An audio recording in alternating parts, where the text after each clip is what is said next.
and this is unacceptable. But the thing is that they are also soldiers, and you can say after this bombing, these tribes in the desert with military strategy is not the fact of terrorists, it's the fact of soldiers. And now I hope that West African soldiers are coming to Mali very quickly. That's the first important answer to this problem, because if there is only France to answer to an international problems, I mean jihadist terrorism, I think that's the Tuaregs.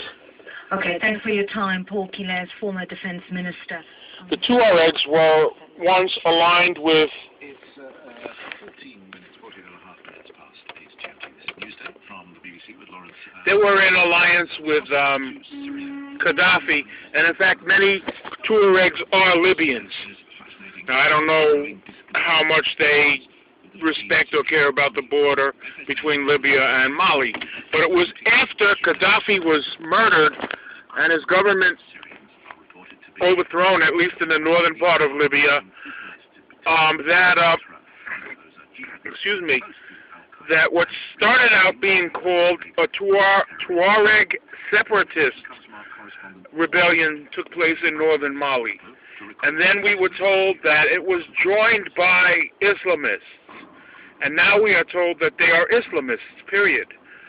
So we get a lot of lies coming at us, you know, and we don't always know what's true and what's not, or I like to say what's bullshit and what's poetry. But we know there's a lot of bullshit being thrown around. That's for darn sure. And it's interesting. I'm going to get to it when they come on, talking about how now it seems the good people of Syria, they don't like the Free Syrian Army all that much. That the Free Syrian Army is so-called stepping up their involvement in thefts and kidnappings and stuff like that. Oh, in other words, when they started out, they only did that a little bit, and now they're doing it a lot. It's been increasing.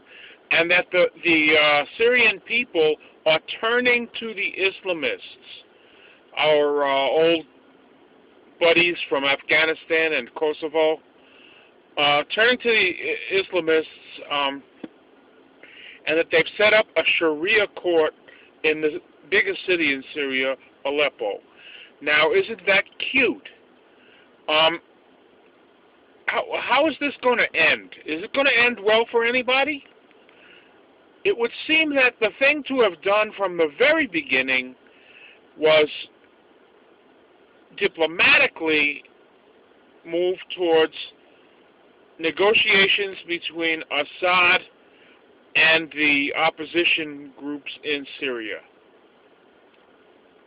But by all means, now we're talking about things like we're going to need 75,000 troops to protect the chemical weapons from our good friends, the Free Syrians and or the Islamists. But we didn't have any problem about the chemical weapons, or at least we didn't feel like we had to send troops or even think about sending troops or discuss how many troops we had to send when Assad was firmly in charge of all of Syria. And now you see we've got a big problem. Imagine, and you know,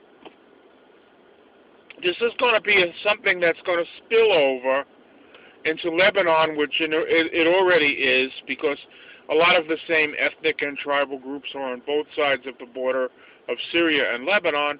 And now you're going to also have problems with Turkey, with the refugees that are in Turkey and that have no food, no warm clothing. There's stories of children without shoes in Turkey and in Lebanon in this freezing cold weather that they're having there. And it's interesting, over here we don't have a winter. It seems like we're not going to have a winter. It's going to be autumn until it becomes spring, or autumn until it becomes summer.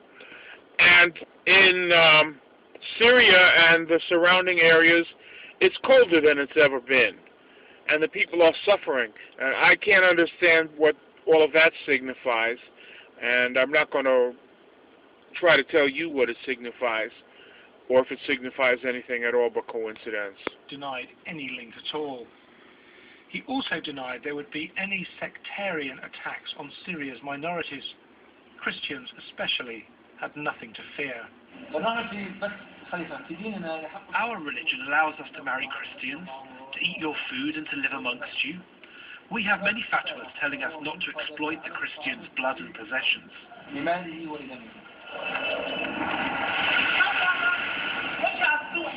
A plane overhead sends everyone running. A collection of Nusra Front fighters assembles in the street.